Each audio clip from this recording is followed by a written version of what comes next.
La Emboscadura presenta Discusiones Pendientes con Juan Diego Serrano y Gustavo Carvajal.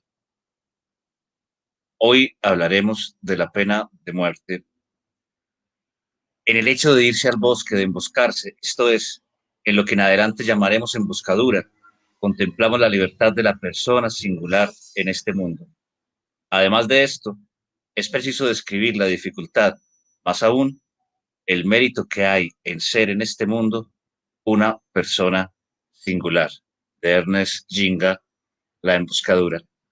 Saludamos a Juan Diego Serrano, saludamos a Gustavo Carvajal y a los oyentes que en este momento entran a nuestra primera discusión pendiente. Buenos días, compañeros. Buenas noches, Silvio. Buenas noches. Hola. Gustavo, buenas noches. Muy buenas Juan. noches. Ay, me perdí. Ok, ya aquí estoy. Hola, digamos, los compañeros Juan Diego y Gustavo son filósofos y letrados de la Universidad Bolivariana. Juan Diego tiene un máster en Historia de la Ciencia en el Empire School de Londres. Gustavo es maestro en Historia del Arte de Brooklyn College. Juan Diego se encuentra en este momento escribiendo su tesis de doctorado. Gustavo trabaja en el Museo Guggenheim de Nueva York. Así que estamos en un lindo encuentro que agradecemos a nuestros oyentes. El primero de esperamos otras discusiones pendientes. Muchachos, la palabra siempre ha sido de ustedes. Gracias, Silvio. Muchas gracias, Silvio. Y gracias por encargarte pues de hacer esto posible. Muy chévere. Te agradezco. Sí, muchas gracias por el espacio. Juan, no sé si queremos explicar un poquito por qué estamos hablando hoy. Perfecto. Sí. Sí. Bueno, la razón es porque somos amigos o nos conocimos en la universidad y nos hemos visto en el muro de Facebook, ¿verdad? Nos hemos visto como discutiendo con frecuencia, a veces desde lados opuestos de los temas políticos sobre todo, ¿cierto? Exactamente, políticos sobre todo, aunque tendemos a estar de acuerdo, por ejemplo, en los temas religiosos.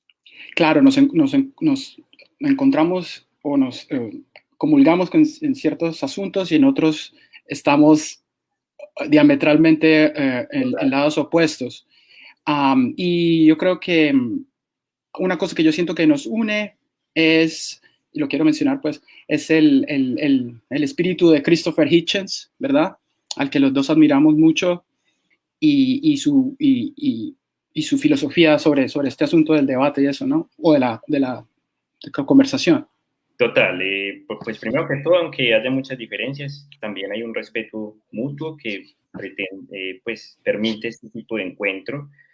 Y también tenemos, digamos, lecturas comunes, como por ejemplo la de Hitchens, también hemos seguido las ideas de otros autores como Sam Harris o Jordan Peterson, pero claro, hay unos asuntos en los cuales diferimos, como dijiste, diametralmente, y esto nos motivó a llevar la discusión como a otro nivel o a otro espacio.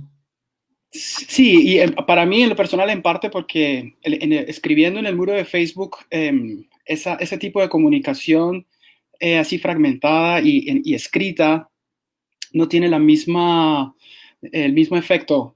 La misma fluidez y además las intervenciones, digamos, de terceros. Total, y se pierde el tono, a veces se malinterpreta lo que uno escribió. Entonces, digamos Total, que... me parece que estamos muy de acuerdo como en lo que decías ahora de Hitchens, del sentido de la discusión, del debate por sí mismo, que es una cosa que disfrutamos independientemente de que vayamos a llegar a algún consenso o algún acuerdo, pero que sirve, digamos, para refinar nuestros respectivos argumentos y pasar un buen rato.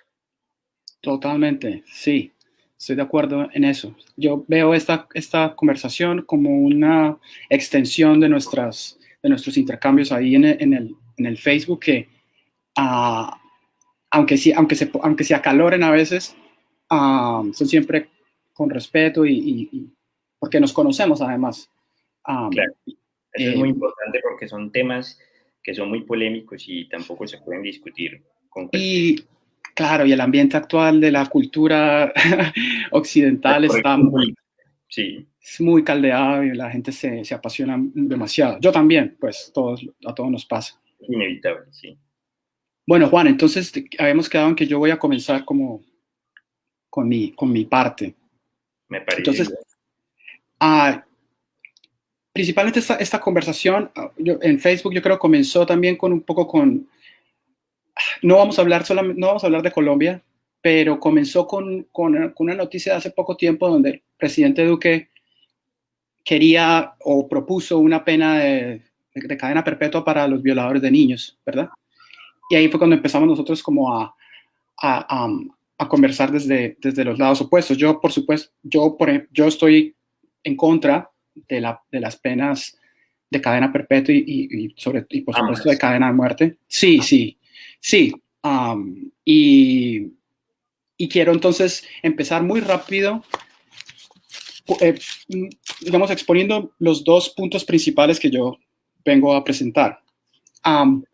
Aunque podemos hablar más y puedo darte otras.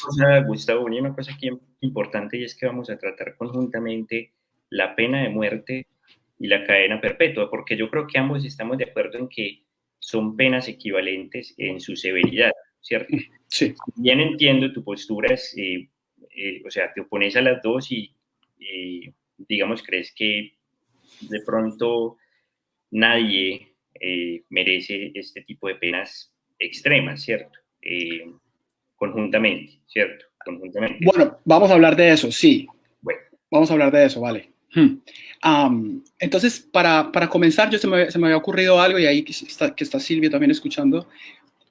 Voy a leer un fragmento, si me perdonan el atrevimiento, de un escritor del siglo XVIII francés. Por favor, tengan un poquito de paciencia, no es difícil.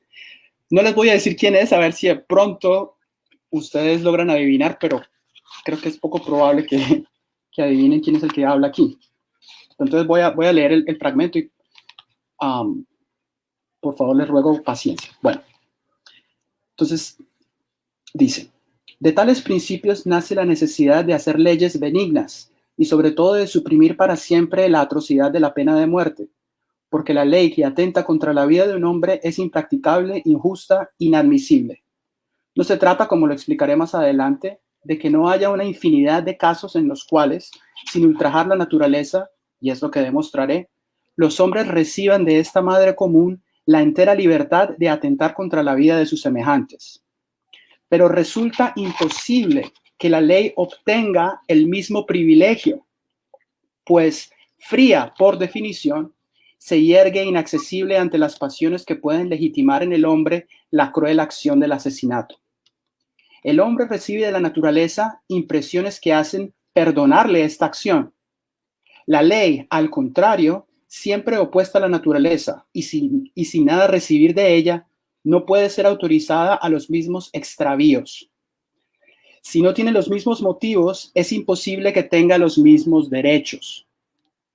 He aquí distinciones sabias y delicadas que escapan a muchas gentes, porque muy pocas son las gentes que reflexionan, pero que serán bien acogidas por las gentes instruidas de quienes yo me dirijo e influirán, yo creo, sobre el nuevo código que está en preparación. La segunda razón por la cual se debe suprimir la pena de muerte es que jamás ha reprimido el crimen, hasta el punto de que no hay día en el cual no se ha cometido al pie del cadalso. Se debe suprimir tal pena, en fin, porque no hay peor cálculo que el de hacer morir a un hombre para castigarlo por haber matado a otro hombre, pues evidentemente el procedimiento significa que en lugar de un hombre menos, habrá dos hombres menos, aritmética con la que solo pueden estar familiarizados los verdugos y los imbéciles. Bueno, obviamente voy a explicarlo un poquito porque el lenguaje pues es un poco retórico, ¿cierto? Pero quería ver si de pronto Juan se imagina quién es el autor. Es un francés del siglo XVIII, muy conocido. Es uno de los ilustrados radicales. Se puede decir, sí. Voltaire, no, Voltaire no. Silvio, Bueno, no sé si tú es escuchas realmente lo radical. bueno, voy a decir, es el Marqués de Sade. Marqués de Sade. Sí, este librito de Jorge Gaitán Durán, mi coterráneo. Pero yo obviamente no me esperaba encontrar esto en el libro de Marqués de Sade, ¿verdad? Claro. Pero me impresionó mucho porque, digamos que expresa muy bien lo que yo intuitivamente he sentido siempre, ¿verdad?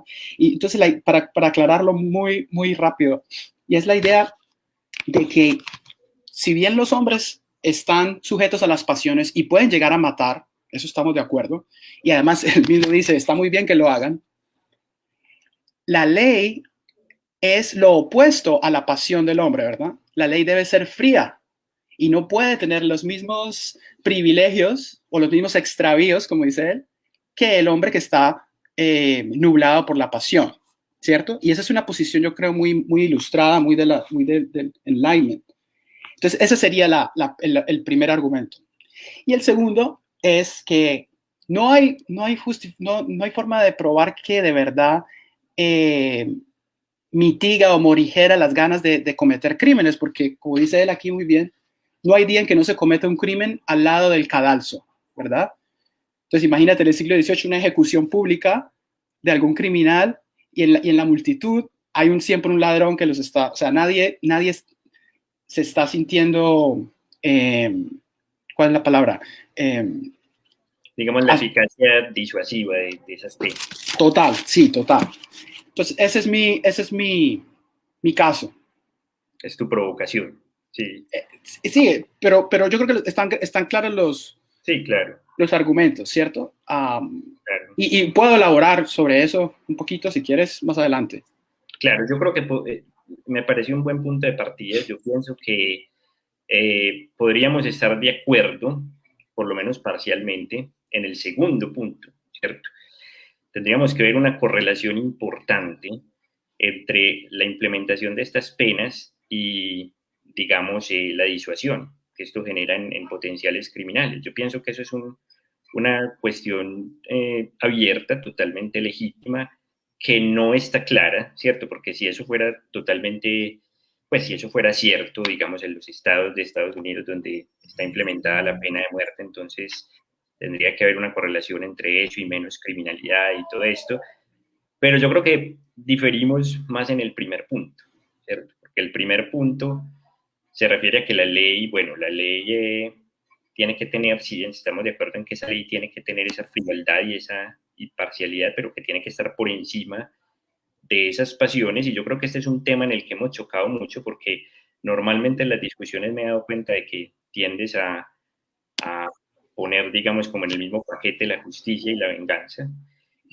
Yo pienso que en ciertas situaciones, como en el caso de crímenes extremos, el Estado sí debe estar por encima del individuo, en el sentido de que, como dijo Max Weber, el Estado es el que debe tener el monopolio legítimo de la ley, de la fuerza, de la aplicación de la justicia, porque de lo contrario se convertiría pues esto en un círculo círculo vicioso de venganzas privadas y todo eso. O sea, tiene que haber alguien que administre la justicia y en ciertos casos, y ahí va mi punto, en ciertos casos considero que es legítima la aplicación de estas penas. En el caso de crímenes extremos, bueno, ¿de qué estamos hablando? Para especificar un poco, obviamente de homicidio, de terrorismo, de crímenes de guerra, incluso crímenes de Estado también, de violación, ciertos crímenes que son demasiado graves para que las penas sean indulgentes, porque me parece que esto es a costa de las víctimas, ¿cierto? Es como una denigración de las vidas de las víctimas a costa de proteger, digamos, esos derechos humanos de los victimarios. Yo creo que este es un tema sobre el que hemos chocado mucho. Entonces, ahí hay otra discusión legítima que es, bueno, ¿cuáles son los límites del Estado, ¿cierto? O mejor, debe el Estado en algunos casos tener un poder tal que abarque decidir quién vive y quién muere. Y yo digo pues que es una discusión legítima, pero ahí yo estaría de acuerdo que al menos en el caso de estos crímenes extremos, sí habría una legitimidad. ¿Por qué? Porque se trata de proteger al resto de la sociedad civil de estos individuos violentos que en muchas ocasiones reinciden en sus crímenes, no se van a, digamos, a regenerar, no se van a reintegrar a la sociedad. Pero es muy importante hacer distinciones de casos concretos, es decir, no estoy diciendo, cierto, es una discusión con bastantes matices, como por ejemplo la del aborto, ¿cierto? Es decir, uno apruebo totalmente el aborto o me opongo totalmente al aborto. No, yo pienso que hay situaciones que lo justifican, hay situaciones que no, y me parece que pasa lo mismo con la aplicación de estas penas. Ahora, como decía al principio, nosotros nos identificamos en que, bueno, vos las llamas penas extremas o castigos extremos o crueles, pero sí metemos en el mismo paquete a la pena de muerte y a la pena de cadena perpetua, como, digamos, los castigos máximos que puede recibir un ser humano. Entonces, yo quisiera hacer una pregunta en este punto. ¿Vos por qué consideras, me gustaría saber tu respuesta, por qué ningún humano, independientemente de los actos que cometa, sería merecedor de estas penas? Bueno, entonces, no quiero meterme en el problema de merecimiento, ¿cierto? Y quiero volver al asunto con el primer argumento que pone aquí el Marqués de Sade, ¿verdad? Y es que, lo he elegido a él en este caso porque lo tenía a la mano, pero también porque en el siglo XVIII, ¿verdad? Como tú sabes, estos ilustrados están pensando en la manera de salir de la tiranía, ¿verdad? Claro. Sobre todo, pues en Francia, lo sabemos. Yo leyendo... Claro, sí. Sí. Leyendo un poquito sobre la pena de muerte aquí en Estados Unidos, me encontré con un ilustrado italiano que se considera como el padre de la abolición, el primero en abogar por la abolición de la pena de muerte, que se llamaba Cesare Beccaria. No sé si lo has escuchado alguna vez, un italiano que en 1764 escribió un libro llamado Sobre crímenes y castigos, ¿verdad? Él está muy influenciado por Montesquieu, ¿verdad? ¿Cómo se llama el libro de Montesquieu? El espíritu de las leyes, ¿verdad? Y la idea de Montesquieu de que cualquier castigo innecesario es tiranía. ¿Cierto? A Beccaria le gusta mucho esa idea, ¿verdad? Castigo innecesario, sí. Sí, cualquier castigo que es extraordinario, que es innecesario. Ahora tendríamos que discutir qué significa necesario en este caso, ¿verdad? Pero lo que a mí me interesa ahí, y ya se me olvidó tu pregunta, pero bueno. No, ahí tiene que ver. Básicamente, que por qué consideras que ningún acto humano amerita este tipo de castigos. Básicamente. Sí. Extremos. O sea, yo sé que, digamos, son castigos muy severos, pero para cierto tipo de crímenes. Yo te diría, ningún acto humano justifica estas penas a manos del Estado. Ya. ¿Cierto? Si es por defensa propia, pues claro, entre dos individuos y tienes que salvar la vida, o si mi hijo está en peligro por alguien que lo quiera matar. Sí. Claro, hay muchas situaciones en las que obviamente la violencia es legítima, ¿verdad? Pero ahí está la clave, ¿cierto? A manos del Estado. Y volviendo a lo de Cesare Beccaria, y no leí todo el libro, pero más o menos lo vi por encima, y me interesó mucho porque es en lo que nosotros dos estamos más en desacuerdo cuando hablamos en Facebook, y es la idea de la justicia, sí, ¿cierto? Sí. Entonces, Beccaria dice algo que me fascinó. Dice, la justicia no es una entidad abstracta, ¿cierto? Una fuerza exterior a la vida práctica. La justicia lo que es un mecanismo o una herramienta para mantener el contrato social, ¿sí? Mantener a la sociedad funcionando, ¿verdad? Claro.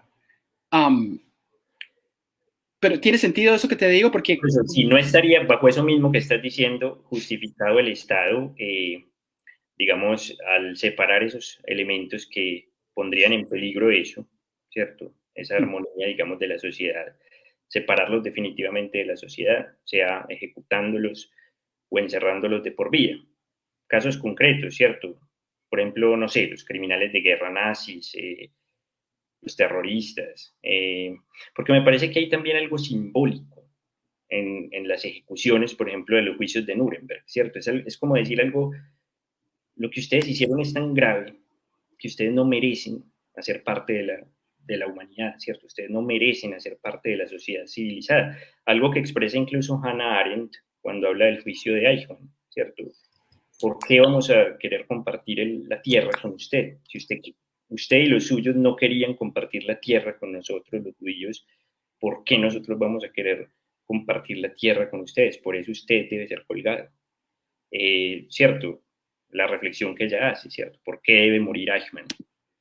Entonces me parece que hay también algo simbólico, por ejemplo, cuando se trata de crímenes de guerra, de genocidas,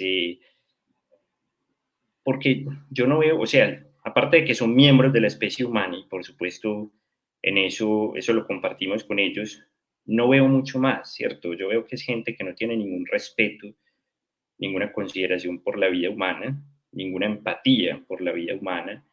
Entonces, ¿por qué acoger estos individuos en el seno de una sociedad civilizada? Bueno, estás diciendo varias cosas, pienso, al mismo tiempo. Y vuelvo a estos autores de la Ilustración, ¿verdad? Porque ellos están tratando de entender las diferencias entre república, monarquía y tiranía, ¿verdad? Ese es el proyecto, o uno de los proyectos del siglo XVIII, ¿cierto? Y al centro de ese proyecto está la construcción de la idea del individuo, ¿verdad? De los derechos del hombre, que famosamente Antonio Nariño tradujo, ¿cierto? Ese fue la consecuencia de todo ese proceso de humanismo que había empezado antes, ¿cierto? Que también está acompañado de la idea de separar iglesia y Estado, ¿cierto? Es decir, separar la metafísica y las pasiones de la razón y la ley y los derechos del hombre. Obviamente el lenguaje que ellos usan está, pues, obviamente plagado de teología y de todo eso, pero la idea evidentemente tomó carrera, ¿verdad? No habría constitución de Estados Unidos, digamos, no habría constitución francesa si no hubiera sido por esas ideas, ¿verdad? Claro, las ideas. Sí.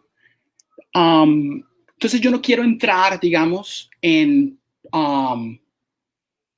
por ejemplo, en la definición de qué es un hombre, ¿cierto? De manera metafísica, o qué es la vida de forma metafísica. Lo que tenemos aquí es un contrato social, ¿verdad?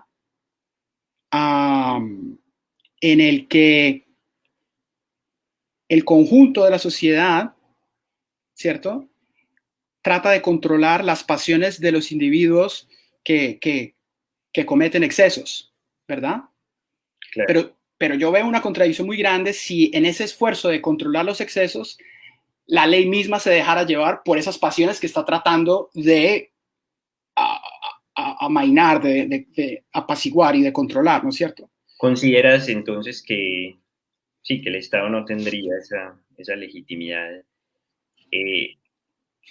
para disponer de la vida humana o de la libertad humana, digamos, de por vida, en algunos casos extremos? Si nos atenemos a esa definición de justicia que te proponía antes, la de Beccaria, ¿cierto? La justicia no es justicia divina, no es una cosa absoluta, sino que es el mecanismo que le sirve a esa sociedad para mantener el orden y buscar la prosperidad y todo eso. Entonces, digamos, claro, si uno está en el siglo XVIII o en el siglo XVI, XV, pues esa sociedad consideraba que necesitaba la fuerza del Estado de esa forma, necesitaba poner ejemplos, ¿cierto? Pero si uno mira el proceso humanista de Occidente, ¿verdad? Desde, bueno, Erasmo de Rotterdam hacia adelante, digamos. Y también hablamos del libro de Pinker, de Steven Pinker, ¿verdad? Como yo pensaba en esto hoy, ¿no? Yo recuerdo mi papá me contaba que a él en el colegio lo castigaban con reglazos en la mano o lo ponían a cargar ladrillos de castigo en el patio. Sí, y que a mí me pegaran en el colegio habría sido impensable. Hoy en día ya estamos casi que en el otro extremo, donde si le llegas a alzar la voz a un niño ya tienes un problema con los padres. O sea, es ya evidente que... Sí. Ya, bueno, eso es otra discusión, ¿sí? Eso es claro, para otro, sí. Que me encantaría también. Sí. Pero digamos, es evidente que la sociedad, como la quieras llamar, civilizada o ilustrada o lo que sea, ha evidentemente ha tenido tanto éxito decreciendo la violencia general, que una pena de muerte o una pena de vida, cadena perpetua, no me parece que sea necesaria. O sea... Ni siquiera en casos de crímenes extremos. Bueno, no, y pensé en esto también, obviamente, preparando para esto. Yo estaba pensando, ¿cuál es el crimen más atroz que yo me puedo imaginar de la historia de Colombia, digamos? Y para mí es la explosión del avión de Avianca de Pablo Escobar, puso una bomba en el avión de Avianca. En eso yo creo que estamos... Digamos, de hecho, estaba pensando en días pasados en eso, porque fue algo que me impactó a mí bastante. Entre todas las atrocidades que hizo el cartel de Medellín, poner una bomba en un avión con civiles es algo que, o sea, infame. Hay una pregunta, ¿cierto? ¿Por qué alguien que pone una bomba en un avión de pasajeros, esa persona al hacer eso no perdió el derecho a la vida, no perdió los derechos humanos? ¿O vos crees que los derechos humanos nunca se pierden con ninguna? Es una buena pregunta. Yo lo pensaría no como derechos humanos, porque no quiero entrar en esa vaina de la metafísica de definir qué es un humano y qué no, y qué es un feto y qué es un individuo. No, derechos del individuo. Sí. ¿Verdad? Porque, digamos, ese es el acto más infame que yo en el que puedo pensar. De lo que ha pasado aquí, sí. Sí. Y hay otros, el secuestro terrible. Bueno. Ahora, si uno piensa en la justicia como el mecanismo para solucionar un problema, ejecutar a Pablo Escobar no va a acabar no acabó con el narcotráfico, evidentemente. De acuerdo. No acabó con la violencia en Colombia, evidentemente. Uno puede ejecutar a todos los líderes de las FARC mañana, ¿verdad? Y eso no va a solucionar en nada los problemas reales, históricos de violencia atávica que vienen desde, Dios mío, desde la colonia, ¿verdad? Claro, claro. Entonces, con un acto, por más simbólico que sea, pienso yo, no puedes revertir esas ¿cierto? De hecho, yo no pienso que el castigo, digamos, ideal para Escobar hubiera sido la pena de muerte. O sea, Pablo Escobar debería estar pudriéndose en una cárcel en los Estados Unidos, que era lo único a lo que le temía el cartel de Medellín, y por eso lanzó toda esa campaña terrorista para frenar la extradición. Yo lo que sí no entiendo es cómo el blanco de ese terrorista, de ese atentado terrorista tan atroz, César Gaviria, después negocia esto con Escobar, le da su cárcel de 5 estrellas. Entonces, uno piensa en las víctimas, ¿cierto? De hecho, estas víctimas han estado luchando ya por 31 años por obtener algo de justicia, que del Estado no han tenido nada. ¿Cuál es la justicia para estas víctimas, cierto? Primero, los actores principales o los culpables principales de ese acto tan atroz ya están muertos. Bueno, Pablo Escobar, Carlos Castaño, los otros que hayan participado. Entonces, bueno, ya no se pueden juzgar y todo esto, pero realmente uno sí espera que haya una, bueno, primero que todo una reparación, ¿cierto? Pero que también haya un sentido de justicia, ¿cierto? Que haya un castigo proporcional para las personas que perpetraron los delitos, que en este caso no es posible, como dije, pero no que le dieron un premio después a este tipo de irse a vivir en una cárcel de lujo. O sea, este tipo después de ese acto y después de todo lo otro que hizo, ¿cómo es posible ¿cierto? ¿Cómo es posible que de hecho haya ganado la batalla y hayan tumbado la extradición? Y son cosas que han pasado en Colombia que uno no entiende, ¿cierto? Como esa rendición del Estado. Entonces ahí volvemos a lo del Estado, ¿cierto? Vos lo que estás diciendo es que no consideras que el Estado sea, digamos, tenga la legitimidad moral para hacer ese tipo de cosas. Yo entiendo que si estamos hablando del Estado colombiano en particular, ahí hay unas inquietudes bastante válidas porque siempre ha habido una colusión del Estado colombiano con estos grupos, ¿cierto? Con los narcos, Entonces, ¿qué autoridad moral tiene el Estado ahí, cierto? Sería más bien como tu interrogante. Pero entonces, si volvemos a lo que yo decía al principio, de que yo sí pienso que el Estado debe tener, pues, como ese monopolio de la fuerza. Y no, claro, en eso estamos de acuerdo, totalmente. El narco o los paramilitares, no, el Estado tiene que mandar y tiene que administrar justicia. Y para eso está. Buenas noches, muchachos. Entro para dinamizar la discusión como editor de La Emboscadura. Esta es la primera media hora de nuestras discusiones pendientes. Queremos saludar a nuestros oyentes, a Federico Giraldo, a José Bustamante, a Gómez Lotero, a John Barajas. Han dado comentarios muy interesantes. Quiero, antes de que sigamos hablando, muchachos, echarle leña al fuego. Y para eso quiero recordar que una de las cosas que más le molestó a Hernán Cortés cuando conoció a Moctezuma y entró a su corte como un príncipe igual, como un igual, fue que dentro de la dieta del dios Moctezuma aparecía el platillo siguiente, era un doncel para comérselo. Y Hernán Cortés convenció a Moctezuma de que esto era sumamente cruel y que esto no era del tamaño de un rey. Y entonces Moctezuma entendió que era coherente y sacó de la dieta comer ser humano joven y tierno. Con este dato, ahí perdió el imperio. Que para algunos será chocante porque los españoles son los crueles y los indígenas son, en el los imaginario contemporáneo, el buen salvaje, como ahorita Gustavo decía, que la violencia no viene desde la colonia. O muchachos, quiero decir que la especie, a través de la violencia, ha canalizado muchas de sus inquietudes, y también nuestros antiguos habitantes de América tenían sobre todo ellos unos castigos sumamente crueles que todavía hoy, por las jurisdicciones de la Constitución, se les permite, como la humillación en público, como el golpe en público.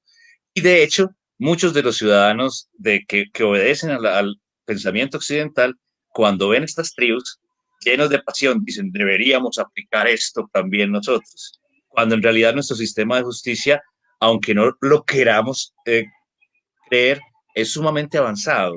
Y no quiero tomar la palabra, quiero leer, muchachos, lo que dice Gómez Lotero. Dice, sería bueno que el señor Gustavo respondiera la primera pregunta: ¿por qué el Estado no debería asesinar a terroristas, genocidas? Así que ve pensando en esa pregunta, Gustavo, y voy a leer lo que dice John Barajas, abogado de la ciudad de Medellín. Un saludo a John. Dice, las razones y las pasiones al momento de hacer normas no se pueden deslindar. Las pasiones, los conocimientos, las ideas y razones de algunos y otros han impulsado la idea de un gobierno, un hombre, que es la muerte. Por ejemplo, el derecho a la vida es un derecho absoluto. Muy bien lo que dice John, repito, una reflexión de un joven abogado, un muchacho que estudia mucho. Así que, diciendo esto, los dejo y espero que el fuego arda. Digo, la leña arda, el fuego no arda. Ya dijimos que la vida no es sagrada en ese sentido. O sea, sí, ya lo dijimos antes, ¿no? Creo que si alguien me amenaza de muerte, pues yo tengo derecho a matarlo y eso no hay nada sagrado ahí. Pero que no es el Estado. Claro, yo nunca he hablado de derechos humanos, no he dicho aquí nada de derechos humanos ni nada de eso. Porque no me quiero meter. No volveríamos a una sociedad tribal, primitiva, si el Estado no fuera quien regulara eso. Claro, entonces la pregunta, ¿por qué el Estado no debería asesinar a terroristas? Sí, cuando representan un peligro para el resto de la sociedad. Yo me quiero centrar en eso, más que, por ejemplo, en el elemento de la disuasión, ¿cierto? Sobre el cual también incluso tengo mis reservas. Bueno, realmente la pena de muerte o la cadena perpetua realmente sí disuaden a los criminales. De pronto algunos sí, algunos no. Pero yo me quiero centrar más como en la función del Estado de proteger a la sociedad civil de este tipo de individuos que son disfuncionales para vivir en sociedad. Sí, total. Pero entonces, y perdón que insista con esto, pero entonces vuelvo con la idea que yo pienso que tenía toda la razón Montesquieu y estos hombres de lo que debe ser la justicia, ¿cierto? Entonces, digamos, es fácil pensar en ejemplos del pasado, ¿cierto? En donde, y ahora que pienso en la actualidad también, en el siglo XVII, digamos, ¿cierto? Aquí en Virginia, o no lejos de acá, ¿verdad? Quemaron a un montón de mujeres, ¿cierto? Y las torturaron, etcétera, porque pensaban que eran brujas, ¿cierto? Por sospechas, sí. Por sospechas, bueno, y hacían juicios y todo tenía la pátina de mucha legalidad, pero hoy en día sabemos, obviamente, que ellos estaban operando obviamente, sin un espíritu científico en absoluto, estaban, ¿sí o no? Se estaban dejando llevar por una, no quiero decir pasión, porque estaban siendo, de hecho, razonables de acuerdo a lo que creían. Entonces, eso lo que me dice a mí es que uno no puede castigar de manera irreversible cuando sabe que la verdad es inaccesible de esa forma. La evidencia no es sólida. Sí. Yo pienso que aquí hemos llegado a un punto en el que también estamos de acuerdo, y es que yo creo que ambos consideramos que la condena de inocentes es una cosa totalmente inaceptable, ¿cierto? Por eso yo me quisiera centrar en el caso de, bueno, ¿qué pasa con los criminales culpables? Juan, pero perdona que te interrumpa antes de eso. Dale. Pero porque tengo que decirlo, ¿no? Yo sé que traje el ejemplo de las brujas acá, pero bueno, supongamos que tuviéramos un método como Minority Report, donde sabemos con ciencia cierta y sin lugar a dudas de que la persona es culpable. Incluso ahí yo estaría totalmente en contra de la pena de muerte. Eso es exactamente lo que quiero saber, ¿cierto? En el caso de una persona que incluso haya confesado y que las pruebas de criminalística demuestren que sí fue culpable, exacto, dejemos de lado los inocentes, ambos condenamos ambos rechazamos la condena de inocentes. La quema de brujas. En el caso, voy a poner un ejemplo concreto, ¿cierto? Más reciente, Khalid Sheikh Mohammed, una de las mentes, bueno, quizá el arquitecto de los atentados del 11 de septiembre, o por lo menos el de la idea de usar aviones como misiles, porque, bueno, la gente piensa que más que todo Osama Bin Laden, pero él fue más de finanzas, ¿cierto?, de financiar esta operación. Bueno, este tipo lo cogen por allá en el 2002 o en el 2003 en Pakistán y está en Guantánamo actualmente y no le han hecho ni siquiera un juicio, cosa con la que no estoy de acuerdo. Pero el punto es que este tipo no solamente ingenió esos atentados en los que murieron tanta gente, sino que tenía además un poco de planes que el tipo ya después confesó, ¿cierto? Atentar, no sé, contra el aeropuerto de Heathrow, contra los puentes de Nueva York, atentar contra una central nuclear. Yo creo que si alguien piensa atentar contra una central nuclear, es un enemigo de la humanidad, ¿cierto? Ya no estamos hablando de un país, de un estado en particular, es un enemigo de la civilización y ese tipo no tiene por qué volver a salir de Guantánamo nunca, por lo menos vivo. Entonces yo quisiera saber por qué, digamos, ya que puse este caso concreto, ¿qué derecho tendría, pues, o por qué Khalid Sheikh Mohammed no debería ser sujeto a la pena de muerte o a la cadena perpetua? Bueno, no conozco el caso con detalle, ¿verdad? Pero tú estás asumiendo algo, tienes una asunción que no sé si la puedas sustentar, o sea, si la puedas apoyar. Y es la idea de que este hombre, tú estás seguro de que este hombre, el día que salga de la cárcel, que lo dejen salir, ese mismo día va a empezar a planear otra vez cómo destruir el mundo. Y puede ser verdad, obvio, ¿cierto? Yo no puedo tener una certeza sobre eso, pero me parece que el riesgo es demasiado alto. Exacto, no puedes tener una certeza sobre eso. Hmm. Y si tú utilizas el caso más extremo, ¿cierto? El psicópata más extravagante para crear una política para el resto de la gente, estás cometiendo no sé qué pienses, pero digamos, uno no puede utilizar, digamos, y con la pedofilia eso es un problema gravísimo, ¿no? Porque no puedes utilizar a este terrorista o a Garavito, digamos, para crear la ley que va a cobijar a todos los violadores, ¿verdad? Porque además, eso es otra cosa que no sé si te lo he dicho antes en los Facebook, en los muros, pero que yo sé que tú sabes que es verdad, ¿verdad? Y es que una vez está hecha la ley, tú el día de mañana no sabes qué va a pasar. En el mundo en que estamos hoy, nosotros dos compartimos esta preocupación de cómo los progresistas de izquierda extravagantes están utilizando un modus operandi donde cualquier cosa que tú digas es misoginia, cualquier cosa que tú digas es racismo, ¿verdad? Será usada en tu contra. Será usada en su contra. Imagínate a unos extremistas de izquierda que tienen a su mano una ley de pena capital que fue hecha solo para castigar a Garavito o a este hombre que tú mencionas. Eso nos llevaría a un camino de exabruptos que yo creo que lo puede ver cualquiera, que no se deje nublar por la pasión y por la angustia de, este hombre va a destruir el mundo él solo. ¿Me entiendes? No, estoy de acuerdo en lo que dices, pero yo pienso que la ley sí tiene que cobijar también esos casos extremos. Es decir, sí, es una ley, o sea, son unas penas que aplicarían, como dije, a casos de crímenes, ¿cierto? De crímenes extremos. Obviamente no es que la cosa se vuelva, entonces que a cualquiera le vamos a dar pena de muerte o a cualquiera le vamos a dar cadena perpetua.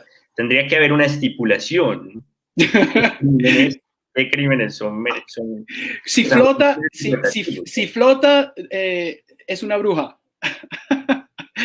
¿Sabes a qué me refiero? Si flota, sí, es una bruja. Si se mueren, era que no era bruja. ¿Cierto?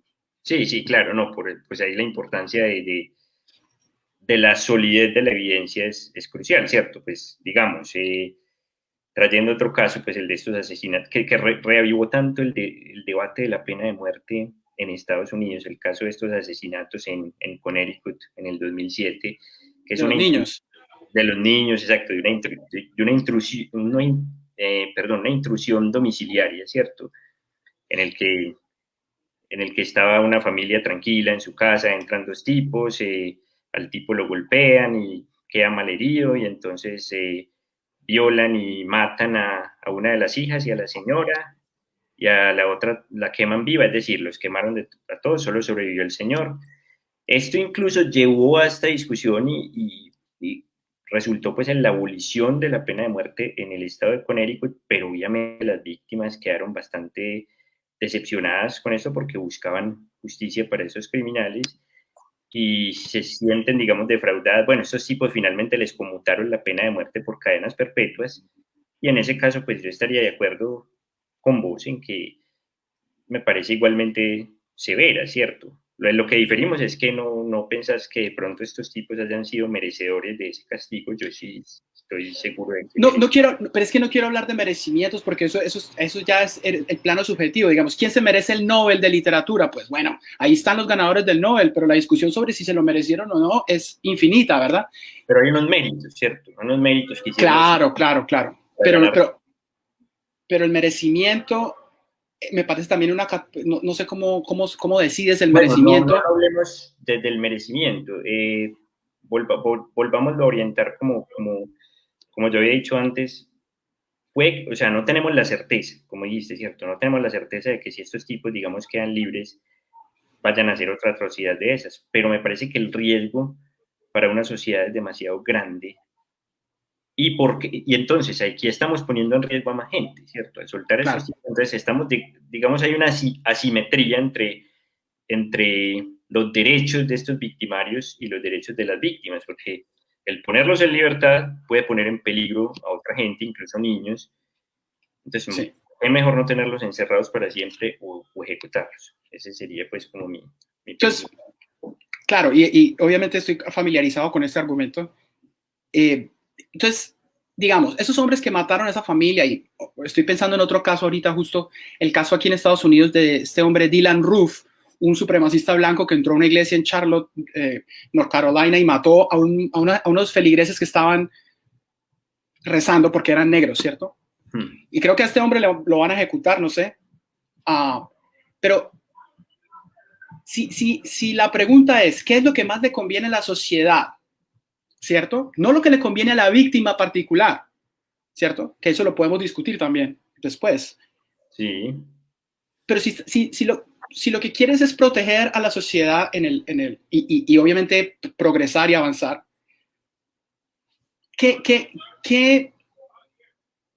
déjame volver. Una persona que hace esto, que quema viva a alguien, que tortura a alguien, pues es un psicópata. Exacto. Siempre habrá psicópatas. No hay suficientes ejecuciones que tú puedas hacer para acabar con los psicópatas. Eso no va a acabar el problema de la psicopatía efectivamente. O sea, no creo que tú me puedas decir... Pero de acuerdo en lo que siempre va a haber psicópatas, pero no es mejor que haya, digamos, unas penas duras para que no haya nada. Por ejemplo, lo que pasa en Colombia, ¿cierto? Aquí la gente hace lo que quiera y sabe que las penas son irrisorias, o sea, así unos poquitos años de cárcel, vuelvo a salir o compro a tal y, ¿cierto? Pero no hay un respeto. No hay un respeto a esa ley porque precisamente no hay unas penas suficientemente severas. Yo pienso, no es mejor que haya, digamos, unas penas duras a que haya unas penas irrisorias. Eso no incita más a la criminalidad, de cierta manera. Es una buena pregunta. Yo estoy pensando más, y el contexto de Colombia, como, bueno, es obviamente particular, ¿verdad? Porque uno podría decir, una mejor, y esto lo has escuchado seguramente 1000 veces, una mejor forma de prevenir el crimen en Colombia y estas atrocidades sería pues mejorando la calidad de vida de la población en general para que no haya tantos ladrones y tantos, ¿cierto? Para que no haya un ambiente propicio, un caldo de cultivo para toda esta atrocidad, porque todos somos capaces de atrocidad. Esa sería, digamos, como la solución a más largo plazo, pero digamos, sí. Cuando se trata de soluciones más inmediatas, de que este tipo es un criminal, que es un peligro. Sí. No, y quiero hablar de eso también, pero antes de que me hagas volver a la solución inmediata, al contexto inmediato. Sí. Y volviendo a lo de Montesquieu, ¿verdad? Sí. Mira la lista de los 6 países que tienen la pena de muerte hoy en día. Aquí la tengo, la lista. Son China, Irán, Arabia Saudita, Irak, Egipto y Estados Unidos. Esos son los 6 países, los 6 primeros, hay otros, ¿cierto? Que tienen la pena de muerte. Rusia, supongo que también, ¿cierto? No sé, pero esos son los que ejecutan más gente al año, son esos 6. Sí. Y yo veo un patrón ahí. Estados Unidos es un caso especial porque el norte y el sur son muy diferentes. Claro. Y es una federación, entonces cada estado hace su ley local. Pero bueno, los otros estados son tiranías, ¿verdad? La pena de muerte no, tú puedes decir, sí, en China no hay crimen, pero ¿cuál es el precio para el individuo? ¿Verdad? El precio que después... Las teocracias islámicas. Las teocracias islámicas. O en Irán, que en Irán supuestamente no hay gays porque los tiran de un edificio, ¿cierto? Y eso no... Yo incluso argumentaría que en lugar de mejorar a corto o largo plazo, lo que hace es incitar a la tiranía, ¿verdad? Porque... sí, no sé, ¿tiene sentido? Claro. Incitar a la tiranía, o sea, que las penas duras a la larga incitan más a la tiranía. Claro. Muchachos, disculpen la intromisión, el editor se puede permitir este tipo de cosas que no están bien para un diálogo. es importante escucharnos completamente, pero queremos también responder a las preguntas de los oyentes y para maltratar a la audiencia, quiero recordar que estas discusiones pendientes tienen un sistema dialógico muy humanista. Quiero pensar en Erasmo de Rotterdam, del cual ya han hablado, y también quiero pensar en Ignacio de Loyola, educador, que decía algo en realidad muy bello que quiero recordar. Decía, para que exista un diálogo, debemos suponer que el otro siempre habla de buena fe, aunque piense diferente, que siempre habla de buena fe. Así que recordamos a nuestros oyentes que esta es la posición de Gustavo, de Juan, de la emboscadura, y por eso queremos responder con honestidad a las preguntas de nuestros oyentes. Voy a leer a Gómez Lutero Empresa. ¿Cuál sería la diferencia en que la fuerza pública diera de baja a un asesino en potencia antes que la víctima, en su derecho a defenderse, lo diera de baja? ¿No sería mejor que la fuerza pública hiciera esta labor en lugar de dejarlo a los ciudadanos? Juan. Yo pienso que indudablemente que sí, que es mejor dejarle esta función a la fuerza pública que a los ciudadanos, porque, como decía antes, pienso que sería como retroceder o involucionar, ¿cierto? Volver a una sociedad primitiva en la que es un círculo vicioso de venganzas privadas, en lugar de dejar esta tarea al Estado. Por eso pienso que en esos casos el Estado sí debe tener una primacía sobre esto, pues. No sé qué piensas vos. Claro.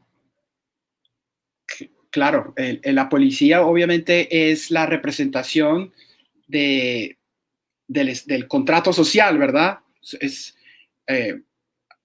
Ellos, sí, el contrato social, ¿qué quiero decir con eso? Pues que todos los individuos de la sociedad han depuesto parte de su fuerza. Yo no voy por la calle matando gente que me mira feo, ¿verdad? Aunque tengo muchas ganas a veces de matar a algunos. Me imagino que tú también. Pero nos aguantamos esas ganas porque entendemos que hemos depuesto esa fuerza para que el Estado, en su frialdad, en su racionalidad, pueda... Claro, y eso también está en estos pensadores de la Ilustración, porque si, las constituciones de nuestros países, como te decía, Montesquieu y Beccaria, todos influenciaron a Jeremy Bentham, ¿cierto? Que influenció a Thomas Paine aquí en Norteamérica, que influenció a Thomas Jefferson, Antonio Nariño en Colombia, todo ese espíritu, ¿verdad? Y es un espíritu de debido proceso, ¿verdad? Que la Estado de Derecho, como uno está acostumbrado a escuchar, pero lo que quiere decir eso es que si tú y yo tenemos un conflicto, pues ninguno de los dos puede ser el juez de ese conflicto. Tiene que haber un tercero. Ahora, en la pregunta, no sé si ya están imaginando una serie de situaciones, pero la realidad siempre te va a tirar contingencias que no puede haber contemplado la ley con anterioridad. Entonces, claro, si estamos en una refriega Dios, me acordé de una noticia que vi ayer o esta mañana, ¿no? En Bogotá. ¿Viste ese video hoy? No. Uy, es horrible porque unos hombres en una moto llegan a robar a una gente de un carro, el dueño del carro sale, tumba la moto, le quita el arma al ladrón y mata a los dos ladrones. Y estamos en una era donde podemos ver esto en video. Incluso viendo el video suplió las funciones del Estado. Sí. ¿Cómo? Suplió las funciones del Estado. No, eso es barbarie, eso es caos absoluto, ¿verdad? Ahí no hay... Ahí ya no. Claro, ya una situación, exacto, es ya una situación, digamos, de quién vive y quién muere, o sea, de supervivencia, me van a matar o yo mato. Ahora tiene que entrar un jurado a determinar si este hombre estaba en su derecho de matar al segundo lado. Mejor dicho, eso puede ser un juicio de años. Nada raro que lo jodan, por eso, porque aquí pasa mucho eso, ¿cierto? En los casos de defensa propia, que eso sí es diferente en Estados Unidos. Los casos de defensa propia, entonces de que los fleteros están robando y el tipo los atropella, el tipo que los atropella por lo general termina en problemas con la justicia, lo cual obviamente no debería ser así, ¿cierto? El derecho legítimo a la defensa, ¿no? Para mí, claro, y yo obviamente no estoy en pro de la impunidad. La impunidad sí que es peligrosa para la estabilidad del contrato social. Es lo más peligroso, ¿cierto? O el prevaricato. Y esa es la terrible situación en la que estamos acostumbrados a vivir en Colombia, y eso es terrible. Y aquí hay una pregunta interesante a propósito de eso, la última que dice Sara Blandón. ¿Y si la fuerza pública también es criminal? ¿Y si la fuerza pública también es criminal? Que es imagínate el caso colombiano, ¿cierto? Lo que decía ahora, ha habido una colusión del Estado con los delincuentes. Entonces es muy difícil hablar de la legitimidad. Yo entiendo eso, ¿cierto? Es muy difícil hablar de la legitimidad de estas penas en un contexto como el colombiano, porque el Estado colombiano hace rato perdió su legitimidad moral a la vez. Imagínate, perdóname, Juan, imagínate un juicio justo en Arabia Saudita o en una teocracia. Imagínate, ¿tú crees que allá vas a tener un juicio justo en una tiranía?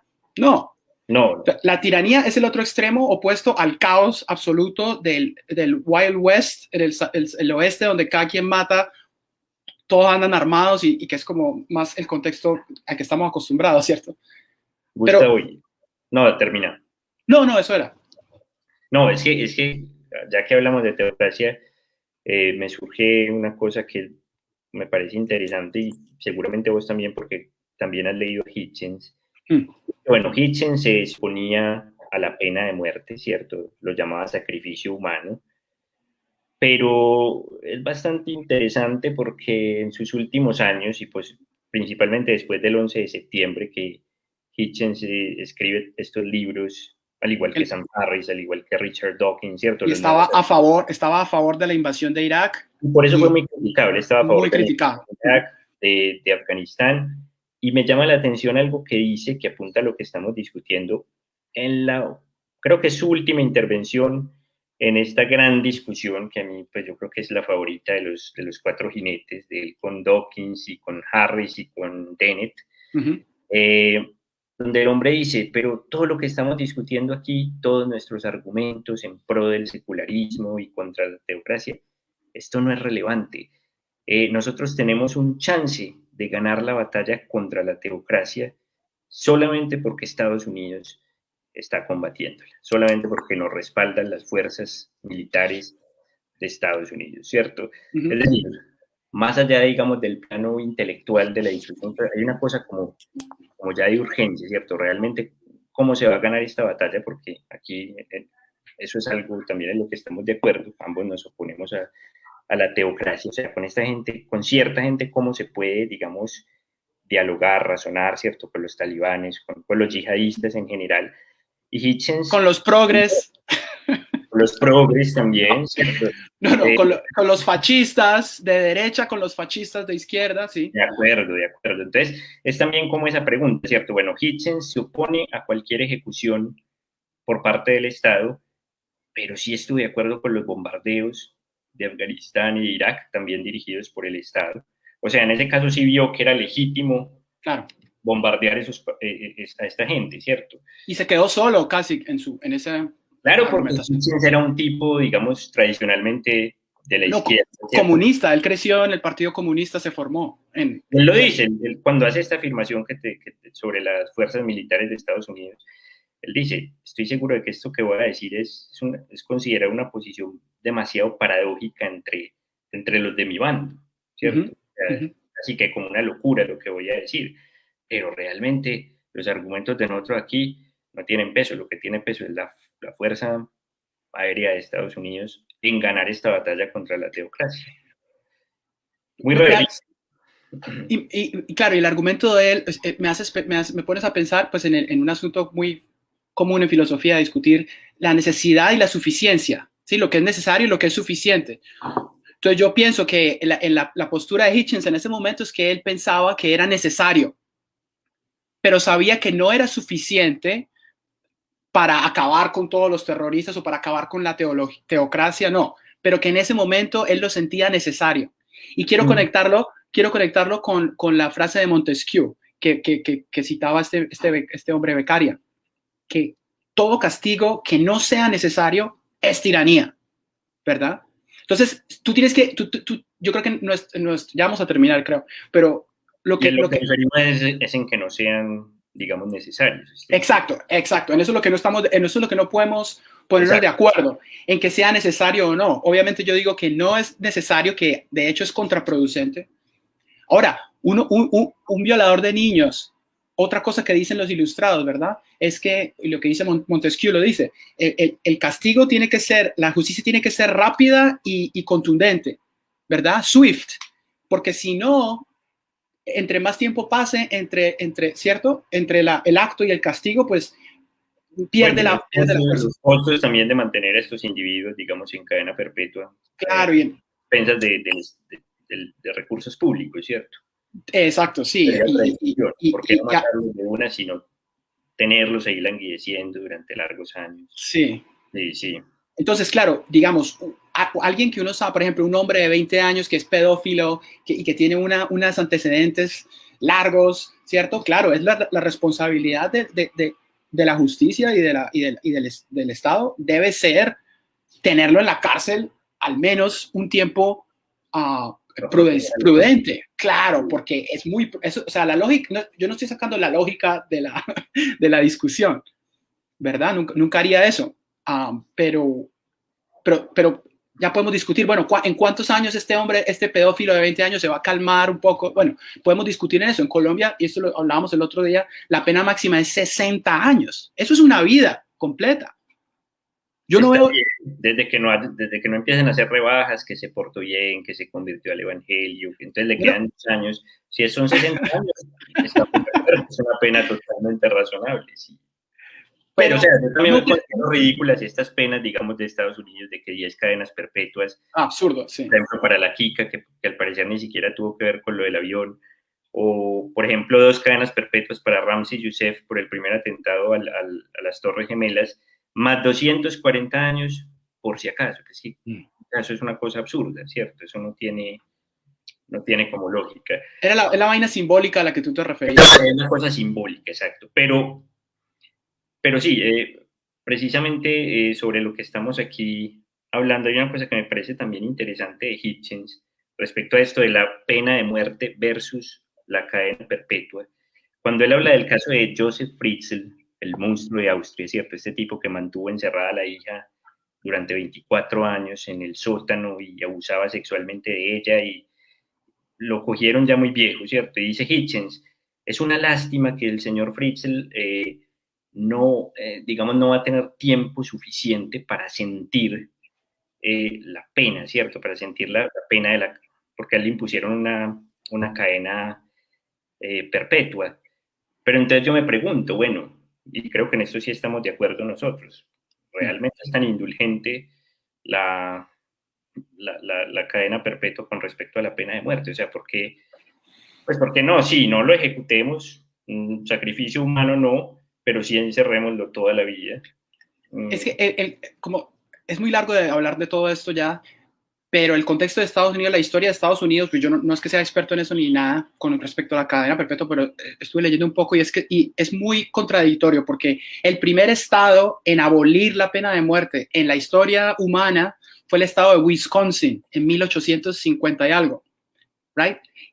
Pero en el sur, por otro contexto de racismo y de la esclavitud y de linchamientos, la pena de muerte se mantuvo casi que como en lugar de los linchamientos, ¿sí?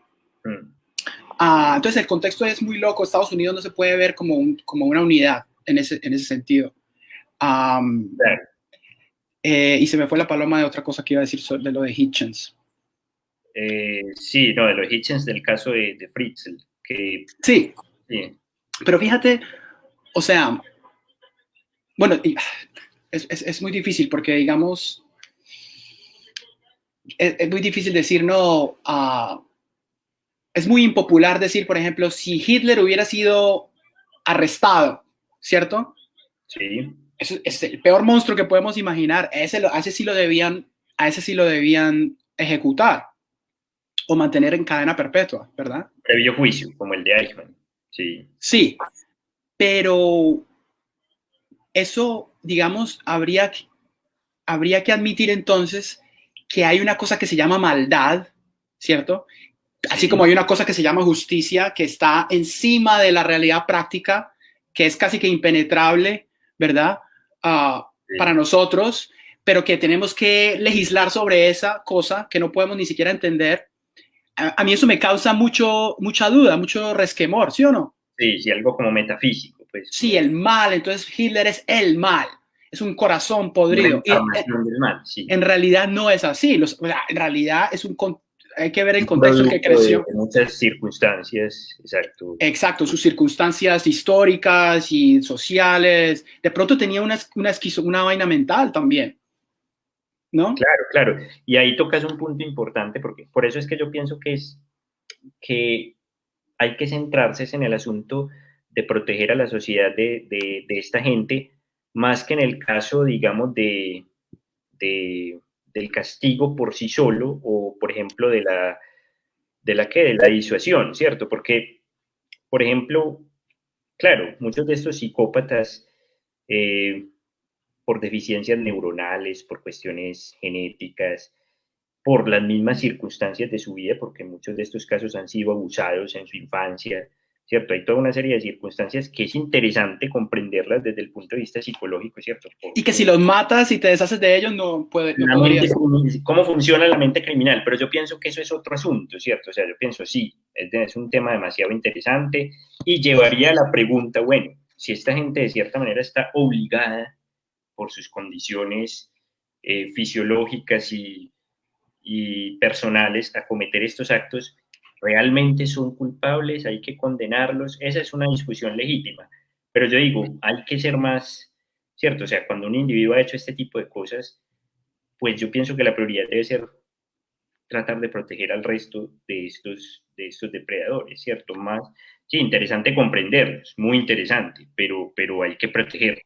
Última cosa. Alegría, muchachos. Quiero interrumpir, muchachos, para dinamizar el debate, para saludar a nuestros oyentes. Y quiero recordar, antes de esta última parte de la discusión, que espero que ustedes la lleven a cabo con esta misma naturalidad para cerrar. Vamos a hacer nuestras disertaciones, nuestras discusiones de un tiempo de 1 hora y media. Así que ustedes ya van viendo cuándo vamos a terminar. Sí, yo ya estoy listo. Quiero proponer algo, que recordemos que dentro de la forma de concebir la pena de muerte, también hay una evolución hacia la piedad. Así que recordemos que hace unos 200, 300 años, incluso menos, incluso todavía hoy en ciertas sociedades, es un espectáculo ir a ver cómo se hace una ejecución legal.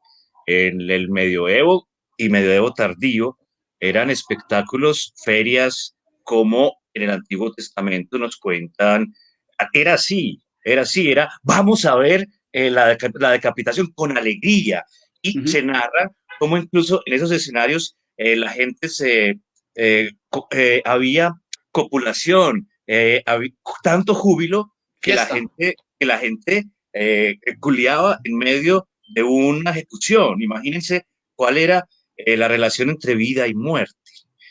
Y como hoy en día nos da piedad a la sociedad, por ejemplo, pensar en la corrida de toros, también ver una muerte humana, sobre todo ver una muerte humana, para favorecer nuestra pasión, nuestro pathos, para sentir ese pathos, está mal visto por la sociedad cada vez más en Occidente.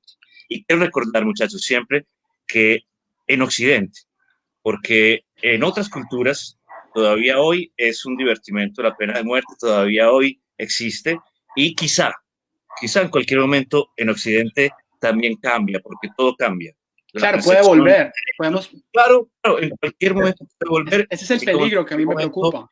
En cualquier momento puede ser el aborto, por ejemplo, el aborto, que ahora es algo que está en camino de ser, por ejemplo, en Latinoamérica, no solo bien visto, sino permitido legalmente. En unos 80 años podría volver a retroceder y ser visto como algo ilegal e inmoral, porque el ser humano cambia. Adelante, muchachos, la palabra siempre ha sido de ustedes. Lo que estás diciendo, Silvio, me parece muy interesante, porque tú hablas de la piedad, y claro, es verdad. Yo lo veo también como un resultado, ¿cierto? O sea, esa, entre comillas, civilización o proceso de civilización, yo lo veo como un resultado de la ilustración, de la modernidad, de pensadores como estos, ¿cierto? Que empezaron a aplicar la razón para el mejoramiento de la sociedad en el largo plazo. Y en ese proyecto todavía estamos, ¿verdad? Y por eso hoy en día hasta las corridas de toros nos parecen crueles. No es que nos parezcan crueles porque nos volvimos mejores personas. Yo no creo que esa sea la caracterización de ese comportamiento. Es más que vivimos en una sociedad tan cómoda y tan civilizada que ese tipo de cosas nos repugnan ya, ¿cierto? A un hombre en un carnaval en el medioevo en París, pues como tú dices, se hubiera ido de fiesta y hasta follar enfrente de una ejecución, pero eso ahora a nosotros nos parece totalmente bárbaro y retrógrado. Y la última cosa que quiero decir a Juan, y es el asunto del individuo versus la sociedad, ¿cierto? Sí. Porque yo pienso que esta revolución, bueno, la revolución científica, la revolución humanista y la democracia moderna que estos pensadores de los que hemos hablado ayudaron a forjar, digamos, está centrada en el individuo. Sí. Porque antes no era así tampoco, ¿verdad? Y yo lo conecto con el mundo de hoy, con el mundo en que estamos viviendo hoy. Y yo veo que ese cambio se está yendo ahora para el otro lado. Ahora los valores colectivos, ¿cierto? Por toda esta posmodernidad y por todos estos autores posmodernos y esa retórica que están usando ahora. Sí. No, ¿cierto? ¿No sientes que se está volviendo la idea de que no, los valores colectivos son más importantes que los individuales? Para mí, ambos son esenciales, obvio, para mantener ese equilibrio del contrato social, ¿cierto? Claro. Pero si los dos han de competir, si los dos se han de enfrentar, yo pienso que los valores del individuo son más importantes. Si entran en conflicto. Sea quien sea el individuo. Sea quien sea el individuo, el peor psicópata. ¿Por qué? ¿Pero por qué? Porque sin derechos individuales, sin protección de los derechos individuales, tampoco hay derechos colectivos. A la larga se van a perder. Eso es lo que me preocupa a mí con este asunto de la pena de muerte. Viendo, digamos, a lo que dijo Silvio, ¿por qué le debemos piedad al despiadado, al más despiadado? No, pero no es piedad. No es piedad. Por eso le decía a él, yo no veo esa evolución de nuestra civilización occidental. Bueno, no sé si somos occidentales. Si le preguntas a un postmoderno de estos, somos una colonia, pero en fin. Yo no creo que haya sido la piedad. Yo no creo que la piedad no sé qué es la piedad. Yo creo que esto es un resultado de este tipo de pensamiento que empezó a decir, bueno, vamos a separar la iglesia y la fantasía y la ficción de la razón y de las cosas del Estado. Vamos a poner al individuo en el centro de nuestra vida, de nuestro viaje mental, ¿cierto? Y a mí me preocupa mucho que hoy en día el cambio se está yendo para el otro lado, ¿cierto? Entonces, es como que lo más importante sobre ti es que tú eres colombiano, hombre, cisgender, blanco, ¿sí o no? Y los valores y los derechos del individuo están, ¿sí o no?, poniéndose en entredicho otra vez. Estamos retrocediendo y eso me preocupa. Yo creo que claro, hay que respetar los derechos del individuo so pena de caer en la tiranía otra vez, ya sea tiranía de los gulags en la Unión Soviética o la Revolución Cubana aquí o lo que sea, o el nazismo o los fascistas de cualquier lugar. Pues por encima de todos los derechos. Porque el fascismo no es eso. El fascismo es creer que mi pertenencia a un grupo es más importante que mis ideas y mi carácter personal, ¿no es cierto? Eso es una forma de definir fascismo para mí. Todo está justificado para proteger al grupo. Claro, pero digamos en el caso de la justicia, ¿cómo funcionaría eso? Porque no podría haber, o sea, no podría tener cada cual su concepción de la justicia y cómo se debe aplicar. Yo pienso que debería haber como unos criterios unificados, bueno, qué crímenes, pues, o sea, como toda una categoría de crímenes y de qué sería, digamos, apropiado para castigar esos crímenes. Y yo pienso que esto ya no es al nivel del individuo, sino del Estado. Pues ya, como dije antes, ¿cierto? Sí, claro, ese equilibrio entre el grupo y el individuo siempre va a ser una lucha, casi como la lucha entre las pasiones del cerebro reptil que todos tenemos, las ganas de matar, y la otra que nos dice, uy, no, si tú haces esto ahora y te dejas poseer por esta pasión, las consecuencias van a ser mucho peores, ¿cierto?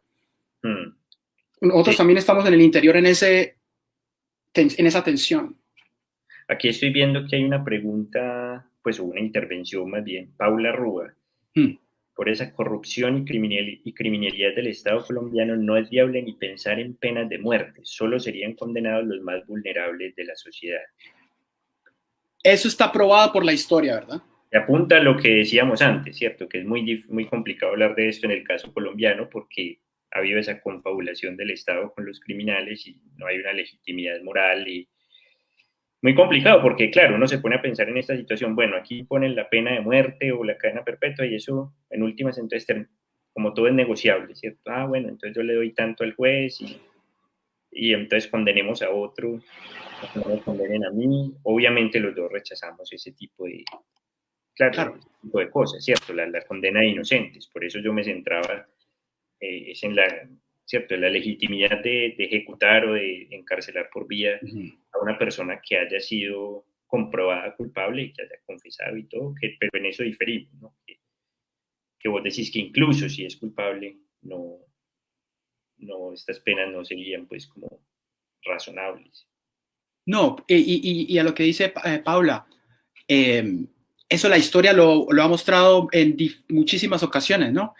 Y el caso del sur de Estados Unidos, de los linchamientos y de la pena de muerte en Estados Unidos, ¿verdad? Que es evidente, creo que hay consenso en eso, de que las ejecuciones en el sur tienen una motivación histórica racial. Es decir, es una forma de tener a los negros libres, que de repente se vieron libres, con acceso a armas, mantenerlos, ¿sí o no?, controlados de una manera pues ilegítima. Claro.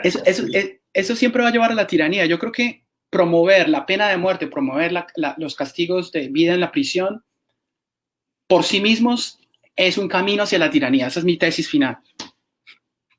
Un camino hacia la tiranía. Sí, inevitablemente. Y eso es lo que habían descubierto que los Jeremy Bentams, los Thomas Paines, Cesare Beccari aquí, Montesquieu y eso.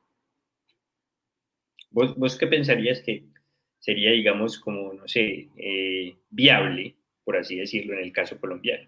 Es claro que aquí necesitamos, no sé, leyes más fuertes. Yo no estoy pues diciendo una tiranía, pero sí es claro que aquí los criminales se salen con la suya y no sé, o sea, cómo precisamente porque es tan complejo esto de la asociación del Estado con los delincuentes, pues, o sea... Mira, imagínate, no vamos a resolver, eso no se puede resolver en una conversación. Vi un documental muy cortito sobre la historia de las FARC y una entrevista con Tiro Fijo en los 90s o en la época del Caguán. Y él contaba que él se decidió armar, ¿verdad? Porque los conservadores venían con la policía a veces y sin la policía a matar a los liberales que encontraran en los pueblos. Entonces llegó un punto donde es o me matan o yo los mato. Claro. ¿Cierto? Entonces, yo diría, obvio, la ideología marxista vino mucho después, a definitivamente destruir cualquier posibilidad. Yo diría, él tiene la excusa de defensa propia, ¿cierto? Nosotros ahora, estoy pensando en el proceso de paz y en todos los desacuerdos que tenemos sobre la JEP. Sí. Alguien en este contrato social tiene que decir, bueno, yo voy a ser el adulto en este conflicto. Yo voy a ser el que voy a decir, bueno, voy a deponer mi dolor y mi frustración y mi indignación y voy a decir, bueno, si no puedo obtener una justicia perfecta, al menos no voy a quedarme con la impunidad absoluta, porque la impunidad es el problema. Exacto. Que nadie, ¿sí o no? Por ejemplo, ahora con Álvaro Uribe, o sea, todo el mundo sabe que él tiene una responsabilidad, pero no lo van a condenar nunca. Y en ese ambiente de desconfianza, ¿verdad? Desconfianza en el Estado, desconfianza en los otros, es muy difícil que haya contrato social, es muy difícil que haya prosperidad para esa sociedad. Entonces... Y el güey sería expensas de las víctimas, ¿no? De cierta manera, digamos, estas penas tan laxas, como una denigración de los crímenes tan atroces que han perpetrado estos grupos, ¿cierto? Como que no haya penas ejemplares tampoco para ellos. Yo voy más como por ese lado, pero ¿qué ibas a decir? No, que por ejemplo, bueno, es muy difícil y no pretendo aquí saber lo que se siente una tragedia de esas, pero ponte en los zapatos de las víctimas, digamos, de los falsos positivos, ¿cierto? Y no me quiero alargar. Habrá algunas madres de falsos positivos que sientan muchísima rabia y dirán, jamás voy a estar satisfecha ni siquiera con que cuelguen a Álvaro Uribe de un palo. Sí. Habrá algunas que digan eso, seguramente, pero habrá otras, quién sabe qué porcentaje sea, que digan, yo solamente quiero que este hombre reconozca que le dé alguna dignidad a la vida de mi hijo. Eso es lo único que yo quiero. Y eso no es impunidad, porque él tiene que salir y decir, ¿cierto? Bueno, y eso es más como la verdad, ¿cierto? Que la verdad. Es muy importante. Claro, obvio. No lo equipararía a la justicia, que esos tipos digan, sí, hicimos tales y tal cosas, perdónennos. Muy importante, ¿cierto? Muy importante como parte del proceso, pero yo pienso que sí tiene que haber pues como un juicio y una condena apropiada también. Y no, por eso es que hemos chocado también en ese tema. Sí, básicamente, pues. Aquí hay otra cosa interesante. ¿En qué país no existe unión entre criminalidad y Estado? Otra pregunta abierta. Ninguno. Somos seres humanos, claro que hay corrupción en todas partes. Por eso decía que es muy importante lo de la cuestión de, ¿cierto?, de la evidencia. Porque uno podría decir, no, pero es que Estados Unidos, digamos, claro, tampoco está exento de eso, pero, no. Por ejemplo, en el caso que ponía de los asesinatos de Connecticut, mejor dicho, la montaña de evidencia contra esta gente era abrumadora, ¿cierto? Entonces, realmente es una ejecución que fue conmutada por cadena perpetua, pero realmente, digamos, ¿a vos te parece eso injusto? Que estos tipos, después de lo que hicieron y de estar toda la evidencia en su contra, realmente no sería un juicio justo la cadena perpetua para ellos. Pero fíjate, fíjate, y hemos hablado de esto muchas veces, las penas en Suecia y en Finlandia y en esos países nórdicos, ¿cierto? Donde el nivel de vida, perdóname que siga utilizando este concepto del contrato social, pero es que el que me parece más claro, el contrato social es tan bueno, es tan benéfico para la sociedad, que las cárceles allá son como resorts. Como la de Escobar, sí, pero en otro contexto. No, pero totalmente distinto. No, o sea, la de Escobar es la catedral era una catedral a la corrupción y a la podredumbre, mientras que estos lugares parecen funcionar. Yo obviamente no he estado en Suecia ni en Finlandia, pero sí he visto los documentales sobre cómo son las cárceles allá. Asesinos, gente que ha matado gente, tiene acceso a una cocina con cuchillos y pueden cocinar. Hay clases de cocina para ellos, ¿cierto? A nosotros nos parece eso, claro. Hasta a los gringos les parece eso absurdo. Pero es porque, digamos, en la medida que tú logras mejorar ese equilibrio entre derechos individuales y derechos colectivos y levantas a toda la sociedad, no va a haber necesidad de castigos así de fuertes, yo pienso.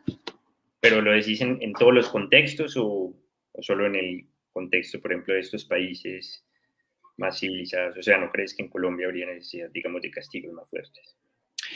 En Colombia hay necesidad de acabar con la impunidad. Total, sí. Y es una cosa de huevo y la gallina, ¿verdad? Es una cosa del huevo y la gallina. ¿Qué hacemos primero? ¿Tratar de mejorar las condiciones sociales de la gente o tratar de castigar los crímenes que no haya impunidad? Pues una persona lógica diría, pues las dos, al tiempo. Claro. Pero aquí no se hace ni una ni la otra. Sí. Claro, sería lo ideal. Sí. Ahora, si vamos a hablar, por ejemplo, de algo que mencionó ahora Silvio, que me pareció también importante, aunque eso es obviamente tema pues para otra discusión, pero lo menciono brevemente. Por ejemplo, si vamos a hablar del asunto del aborto. Hablaremos del aborto después. Ya hablaremos de eso, pero hemos también chocado con ese tema porque para mí no puedo ver, digamos, mucha coherencia en uno oponerse, digamos, a la ejecución estos individuos que son criminales, digamos, comprobados, y, digamos, promover o apoyar el aborto en todas circunstancias, ¿cierto? ¿Por qué? Si tomamos como punto de partida, digamos, lo que decía Hitchens otra vez, ¿cierto? Eso es un sacrificio humano. No sería el aborto, al menos en ciertas circunstancias, un sacrificio humano también. O sea, estamos hablando de un ser humano por nacer, ¿cierto? Que sería, digamos, pensaría uno, ¿no? Pues tendría los mismos derechos, ¿cierto? Como ser humano, pero se está, digamos, legitimando esto. Ahora, yo no es que me oponga, pues, digamos, al aborto en bloque en todos los casos. Yo pienso que es un tema con muchos matices también, pero no veo mucha consistencia en esa posición de que, bueno, condenemos el sacrificio de humanos por parte del Estado, pero entonces que el Estado apruebe el aborto en cualquier circunstancia. Precisamente porque, sí, no sé, no veo como mucha... Al aborto me gustaría dedicarle otra conversación. Sí, vale la pena. Porque pero... también esta es una discusión de nuestros días muy fascinante en la que también estamos un poco en desacuerdo. Me parece que en ese sentido Hitchens, aunque advertí ahora unas partes en las que no encuentro mucha coherencia en lo que él dice, que es curioso porque para mí Hitchens es un tipo pues con la cabeza muy bien puesta, pero me parece que por ejemplo en ese caso sí es muy coherente porque él se oponía al aborto desde esa perspectiva de que es un ser humano por nacer y por tanto tiene los mismos derechos, es un miembro, por lo menos en potencia, de la especie humana, ¿cierto? Así como se oponía a la ejecución de criminales, es decir, me opongo al sacrificio en todo, ¿cierto? Pero decía, no, me opongo al sacrificio de criminales, pero no me opongo al sacrificio de bebés. No, se oponía a todo, entonces en eso sí como más coherente. Yo pienso que cuando uno dice cuando él dice sacrificio humano, lo que yo entiendo, un sacrificio humano implica que es algo totalmente innecesario, que se hace irracionalmente, que se hace sin consecuencia, o sea, no tiene ninguna consecuencia, como los indígenas que mencionaba, los indígenas de Moctezuma que mencionaba Silvio. Cierto que como algo más simbólico, ¿cierto? Como algo más simbólico. Sí, eso era un sacrificio humano. Ellos pensaban que eso tenía una relación con el sol o con lo que fuera, ¿verdad? Sí, lo interesante sería ver, por ejemplo, Hitchens, qué pensaba, no sé por qué no lo he leído, qué pensaba, por ejemplo, de esos juicios de Nuremberg y de la ejecución de criminales de guerra nazis, porque Hitchens era un antitotalitario. Claro, claro. Nazi total, ¿cierto? Entonces, no sé si en ese caso él de pronto también vería como, bueno, ¿será que es innecesario ejecutar a esos tipos o si sería legítimo? No sé porque no lo he leído en ninguna parte, pero... No habla de eso mucho en lo que yo he leído tampoco. Sí, no.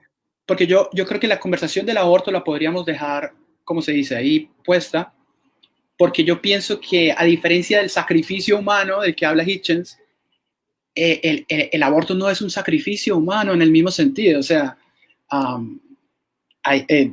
eso se hace con una razón, ¿cierto?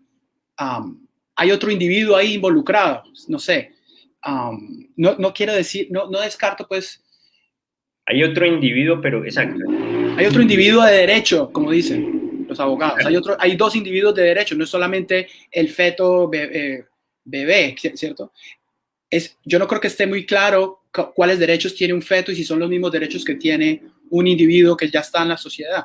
Eso nos tomaría... Entonces es que hay, digamos, sí, un organismo, un individuo independiente con un ADN diferente, es decir, ya no es un órgano más o un apéndice más de la mamá.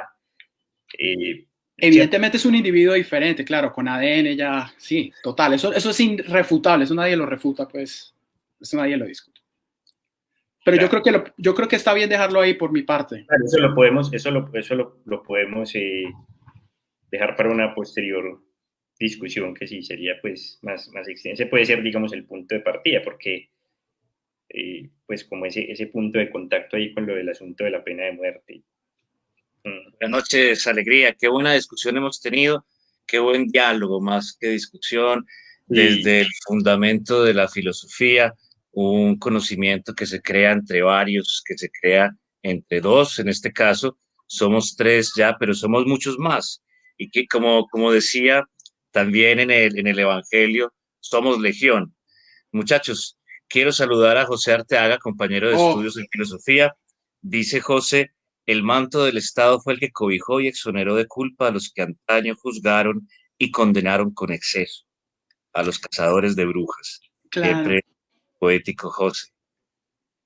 También saludo a Sara Blandón, que nos ha escrito desde hace rato seguido nuestra Sara, emisión, sí.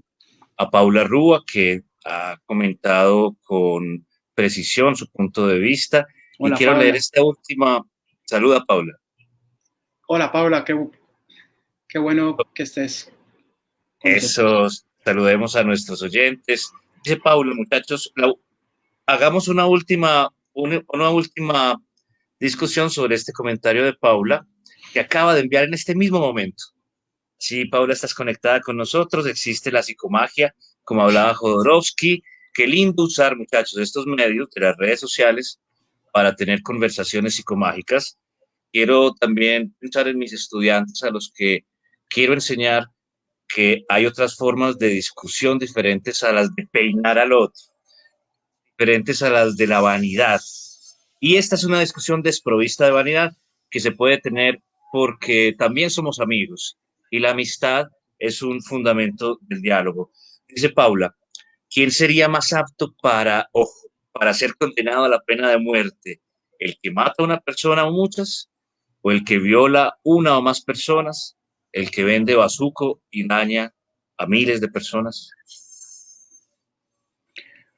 El Mi que re- vende mi- bazuco y más, bueno, pero nadie está obligado a comprar bazuco, ¿no? Simplemente el hombre está ofreciendo su producto, no está obligando a nadie. yo creo que, Parece que es una categoría como diferente. no, mi respuesta ya la he dado, ¿no? Mm. Ninguno de los mencionados ahí. O sea, no hay. Claro, No habrá penas importa lo que haga, diferentes. no importa lo que haga, No, lo exonerarás. pues, por lo que te digo, que el castigo innecesario es tiranía y la pena de muerte es un castigo innecesario, en mi opinión, y creo que lo traté de justificar. Y por lo tanto, sí. La pregunta sería, bueno, ¿quién es? Claro, hay grados en cómo se surte la ley, digamos. Y eso es una cosa que hemos perdido hoy en día, incluso los fanáticos de la izquierda hoy, que piensan que, por ejemplo, cogerle la nalga a una mujer es igual de terrible a golpearla y violarla. Pues obviamente no entienden que las dos cosas son malas y no la debes hacer, ninguna Tiene de que las haber unas dos, distinciones, sí. pero que no es lo mismo. Exacto, que no ven como dicen los gringos, el nuance y el matiz. Exactamente. La ley se Bueno, ocupa. Gustavo, para eso está la jurisprudencia, ¿no? Para eso Exacto, está la ley. Esa ya no es la parte de la opinión. La opinión exacto. que puede existir, pero obviamente la ley está para ver cuáles son los grados dentro de un caso de los que acabas de enunciar. Claro. Y Ahora, las leyes. Gustavo, no, bueno, termina. No. Las leyes las hacen representantes, ¿cierto? En el Congreso, representantes de supuestamente de la gente. Y ese es el sistema de los tres poderes que se inventaron estos ilustrados. Sí, no, lo que iba a decir es si lleva, porque es muy difícil, digamos, bueno, aquí estamos hablando de la cuestión como de una manera más desde el sillón, ¿cierto? Es algo, digamos, que no nos ha tocado, por fortuna, directamente, pero si esto tocara a un ser querido de nuestras familias, si fuera la víctima directa de uno de estos psicópatas, yo pienso que sí habría una diferencia, ¿no crees? No quisieras justicia en el sentido convencional para esa persona, ¿cierto? Que te quitó al hijo, que te quitó a la novia, que te quitó a la mamá de una manera violenta, que yo creo que debe ser algo muy traumático, una muerte violenta de un ser querido. Independientemente de que haya personas que, como decías ahora, pueden superar eso y perdonar y simplemente decir, no, que diga la verdad el tipo y ya con eso, que admita su culpa y con eso quedo tranquilo, pero yo pienso que la mayoría tenemos como, no sé, desde nuestra misma humanidad, como ese sentimiento de cierto, de furia, de indignación, de que me parece incluso anormal que una persona le mataran a un ser querido y no quisiera como ese sentido de justicia severa, o incluso cuando se lleva al plano personal de venganza. Entonces yo creo que a veces también hay que mirar eso, ¿cierto? Una cosa es hablar las cosas desde el punto de vista teórico, pero ya cuando la tragedia lo toca a uno, yo creo que también pueden cambiar las perspectivas. Por eso lo que te mencionaba de las madres de Soacha, digamos, o las madres de los falsos positivos, ¿cierto? ¿Qué puede sentir una mujer o una madre, verdad? No me lo puedo imaginar, ¿cierto?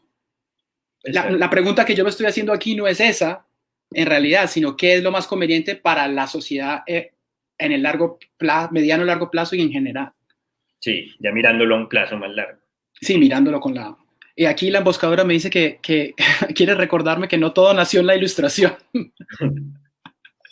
Estoy consciente de que no todo nació en la Ilustración, pero... Dieron cosas muy importantes allí, sí. Pero yo pienso como Steven Pinker, que nosotros damos por sentado que la Ilustración tenía que pasar y que, cierto, que la gente iba a dejar de rezar a Yahvé y a Mahoma y que esto que tenemos ahora, este contrato social que tenemos ahora cayó del cielo. No hubo una lucha para no hubo eso. Una lucha de generaciones y generaciones de muerte, de sudor, lágrimas, para que nosotros podamos tener libertad de expresión. Exactamente. Y eso es lo que está en riesgo. Eso es lo que está en riesgo ahora. Con estas tendencias actuales. Y algo, solo, ya quiero terminar, pero algo último que decía Paula Rúa, que es otro debate que para el futuro, que no sé, aunque creo que estamos de acuerdo en eso, es la legalización de todas las drogas. Eso, un vendedor de bazuco un vendedor de bazuco no es ningún criminal, es un empresario. No, yo creo que de la legalización. Un pequeño empresario. Hemos tocado también ese tema así como tangencialmente, y yo creo que en eso pues estamos fundamentalmente de acuerdo, porque sí, o sea, a todo lo que ha llevado esa prohibición, ¿cierto? Estas guerras de carteles y toda esa cantidad de violencia. Sí, y uno ve, digamos, cómo funcionan las cosas, por ejemplo, en Canadá, ¿cierto? Que la gente hace su fila para comprar su marihuana, ¿cierto? Y tranquilos, y sí, la llevan a domicilio. Funciona. Sí, yo creo que ahí estamos fundamentalmente, pues, de acuerdo. Que es innecesario, pues, como toda esa prohibición, claro, teniendo en cuenta todo lo que ha generado, ¿no? En el caso de Colombia, pues, terrible. Y ahí veo que la emboscadora también me recuerda lo de la religión, y ese es otro debate que podemos tener, pero con Silvio. Ese sería interesante. sobre la religión. ¿Específicamente qué? Podemos hablarlo luego, pero me encantaría. Y con esta hermosa proposición para el debate, para el diálogo, queremos cerrar este primer momento. Es una hora justa. Recuerdo saludar también a María del Pilar Blandón, compañera de Filosofía y Letras. Muchos saludos a ella. Y a los demás compañeros que nos escuchen, porque este video va a quedar en las redes sociales, en YouTube. Te invitamos a seguirnos en La Emboscadura, es en Twitter. Estamos también en Facebook. Visita nuestra casa de letras, La Emboscadura, Blogspot. Somos una idea que nace, de hecho, desde hace mucho tiempo en la Facultad de Filosofía y Letras, entre amigos. La Emboscadura es un lugar para encontrarnos, para compartir conocimiento. Así que feliz noche, Juan Diego, feliz noche, Gustavo, alegría de los 25 sentidos. Gracias gracias por el espacio. Sí, estuvo interesante la discusión y ojalá vengan nuevas. Lo mismo pienso. Muchas gracias, Juan, por tu respeto. Muchas gracias, Silvio, por tu logística extraordinaria. Muchachos, entonces recordamos a los oyentes, dentro de 8 días discutiremos sobre el aborto, no sé. dentro de 15 sobre la legalización de las drogas, y en 3 semanas tendremos la existencia un debate de Dios sobre las religiones, o sobre lo que ustedes quieran, muchachos. Bueno, no sé. Alegría. Aquí me hablabas. José, saludos a José, sí, qué bueno. Le gustaría a Gustavo, perdón, a Juan Diego, hacer parte del tribunal estatal que decidiera las penas de muerte. No. No, Creo que yo no soy penalista, pues yo no estoy habilitado para eso. En el caso de que tuviera la suficiente preparación, digamos, legal para esa tarea, pues hombre, uno se pone, no sé, como históricamente en la posición, por ejemplo, de los jueces de Nuremberg. A mí no me hubiera chocado. Responder rápidamente, pues rápidamente. Obviamente es una respuesta muy corta, pero sí. A mí me hubiera gustado ser el poeta, el cantante de las penas de Nuremberg, hacer un canto épico o algo así. Una rapsodia. Sí. Una rapsodia. Ya, a mí no me hubiera gustado defenderlos para nada. No, ¿qué tal? Alegría, Bueno, muchachos. hermanos, muchas gracias. Gracias, buenas noches. Buenas Nos vemos. noches. Que descansen. Yeah. Chao. Chao, Juan, gracias. Muy bien, ¿no? Muy bien, sí. Chao, seguimos hablando. Listo. Suerte, Gustavo. Chao.